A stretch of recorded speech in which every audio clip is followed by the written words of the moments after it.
తెలంగాణ జాగృతి అధ్యక్షురాలు కల్వకుంట్ల కవితను పోలీసులు అరెస్ట్ చేశారు. నాంపల్లిలోని సింగరేణి భవన్కు కల్వకుంట్ల కవితతో పాటుగా హెచ్ఎంఎస్ నాయకులు ప్రయత్నించారు.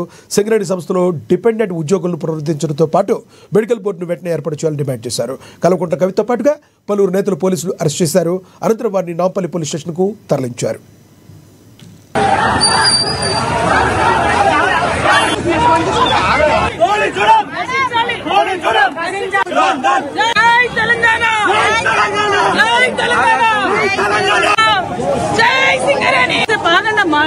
చాలా మంది వేల మంది పిల్లల ఉద్యోగ సింగరేణి